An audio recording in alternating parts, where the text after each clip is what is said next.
അതിൽ രണ്ടാമത്തേത് അതാണ് തദ്ബീർ.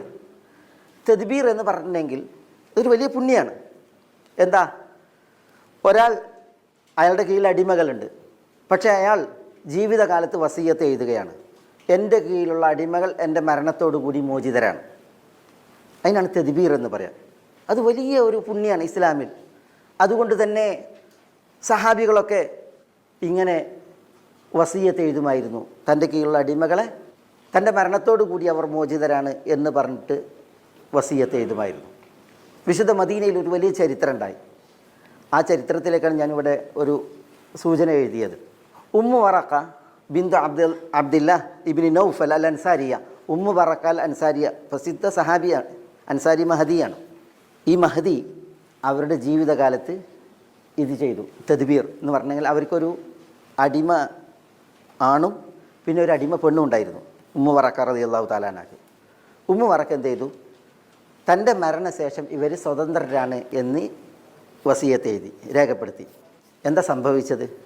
ഉമ്മു വറക്കയുടെ മരണശേഷം സ്വതന്ത്രരാണെന്നാണല്ലോ. അപ്പോൾ ഈ അടിമ ആണും പെണ്ണും ഉമ്മു വറക്കയെ ശ്വാസം മുട്ടിച്ച് കൊന്നു. അതാണ് ഞാനിവിടെ എഴുതിയത്. ഒരു തുണി ഉപയോഗിച്ചിട്ട് വായ പൊത്തിയിട്ട് ഇവരെ കൊന്നു, ശ്വാസം മുട്ടിച്ച് കൊന്നു. അതെന്തിനാണ് അവരെ ചെയ്തത്?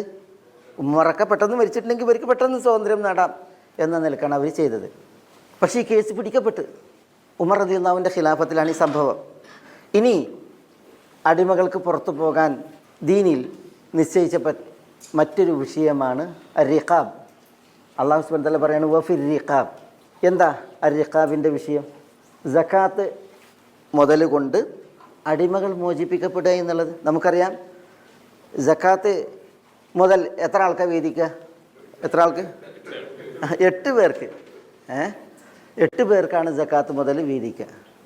ഇന്നമ സദഖാത്തു ലിൽ ഫുഖറാഇ വൽ മസാകീൻ എന്ന് പറഞ്ഞിട്ട് അല്ലാഹു സുബ്ഹാനഹു വ തആല പറഞ്ഞില്ലേ, അതിലൊരു വിഭാഗമാണ് വഫിർ റിഖാബ്, അടിമമോചനത്തിന് സകാത്തിൻ്റെ പണം ചെലവഴിക്കുക എന്നുള്ളത്. ഈ മസാരിഫ് സകാത്ത് എന്ന് പറയും.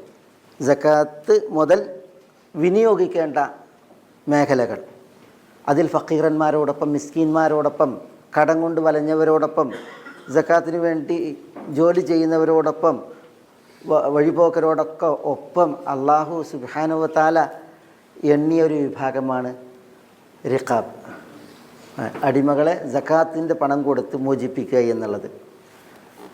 ഉമർ ഇബ്നു അബ്ദുൽ അസീസ് റഹ്മത്തുള്ളാഹി അലൈഹി ഭരിച്ചിരുന്ന കാലത്ത് യഹ്യ ഇബ്നു സഈദ് എന്നവർ പറയാണ്,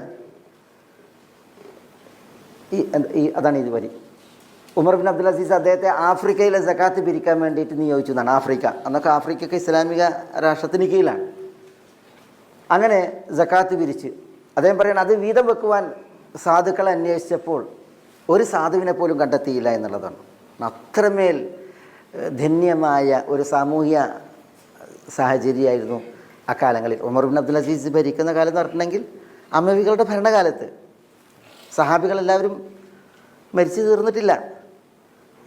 ആ നാളുകളിൽ ഉള്ള അവസ്ഥയാണ് പറയുന്നത്. അങ്ങനെ അദ്ദേഹം പറയാണ്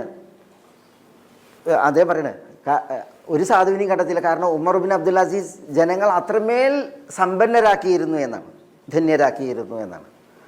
എന്നിട്ട് അദ്ദേഹം പറയാണ്, അങ്ങനെ ആ സക്കാത്ത് കൊണ്ട് അടിമകളെ വാങ്ങുകയും മോചിപ്പിക്കുകയും ചെയ്തു എന്നാണ് പറയുന്നത്. കാരണം അല്ലാഹു സുബ്ഹാനഹു വ തആല പറഞ്ഞാണ് വഫിർ റിഖാബ്.